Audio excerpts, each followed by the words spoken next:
dependent on them. That can look like love, that can look like money, and it can look like drugs. A lot of times our gals go into these relationships having never used a substance and come out with a full-blown addiction, because traffickers know that if you become dependent on them through a substance, that is probably the easiest way to keep you. It's incredibly hard to break an addiction. Then they will isolate you.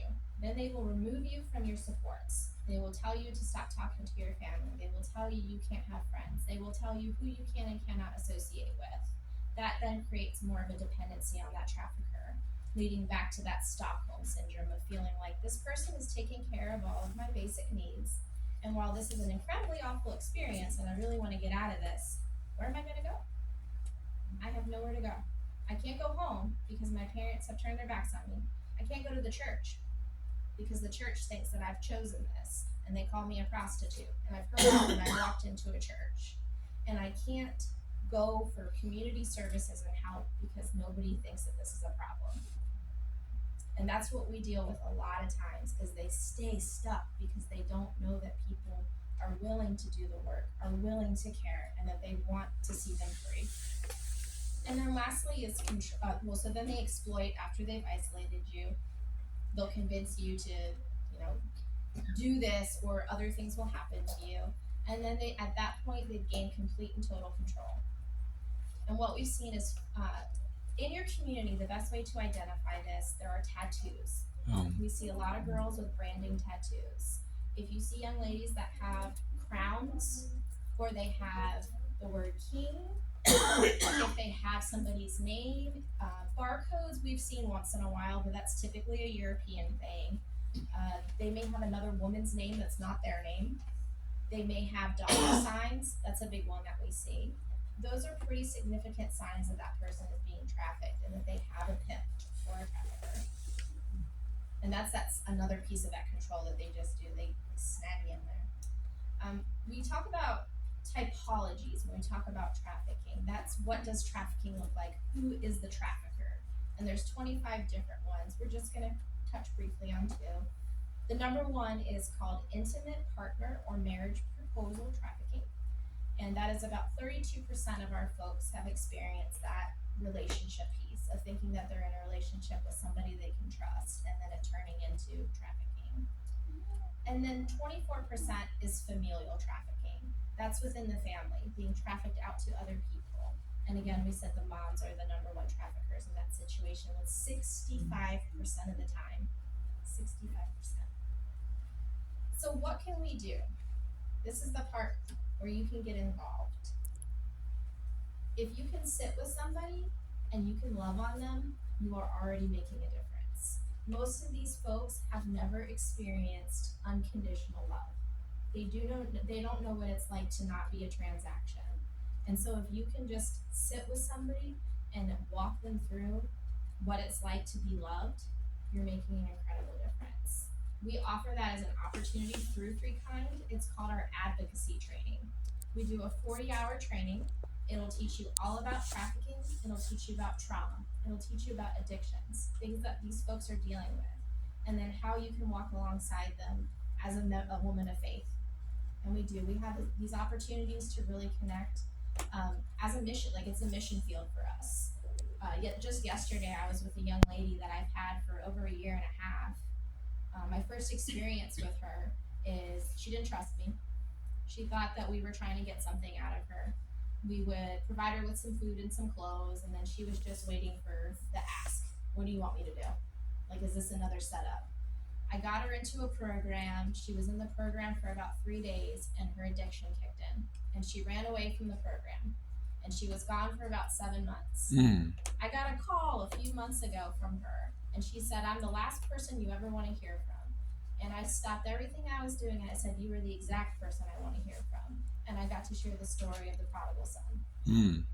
And this young lady and I spent 3 hours in a car yesterday, crying and praying and just petitioning God to just grab her where she is and lead her forward.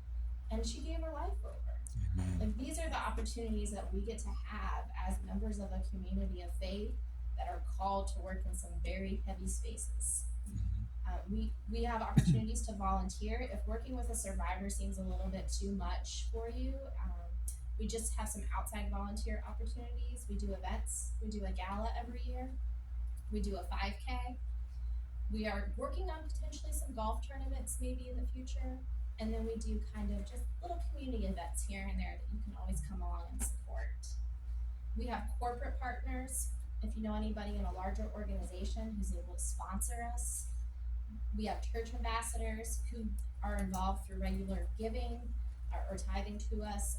They do some of our events. And then we have our freedom partners, which is part of being a long-term donor over time. And for the church specifically, there are a couple ways that you can get involved. We have ongoing projects. I see you have your service project with the blessing box here. And we do some similar stuff. We have one called Coffee and Clothes, where we provide a coffee mug, a $5 gift card, and then some bras, underwear, socks, and leggings. These are those items that they absolutely need, especially when they get out of jail.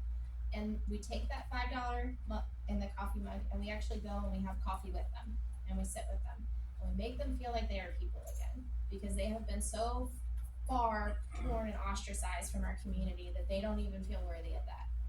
And so I just encourage you to think of ways that you can make somebody feel accepted and appreciated. We also do journey bags. When we go to our long-term programs, some of our church partners will pack a duffel bag with a blanket, a water bottle, a phone charger, a Bible, something to kind of color with, and then we fill that with clothes so that they can start fresh on their journey. So a lot of our churches will actually sponsor baby showers because a lot of our gals are having babies. So we want to encourage them to be excited about that birth and to know that they have the support. And so one of our churches will actually sponsor the entire shower, and we'll get an Amazon list together, and they'll just take care of it. So we have quite a bit of diapers and wipes in the office at the moment because this has been a wonderful project that people like to get behind. We do backpacks for all of our survivors' children. I think we packed 20 or 22 this year. And then we do Christmas stockings for all of our survivors, and we do gifts for the children as well every year. So lots of different opportunities to get involved.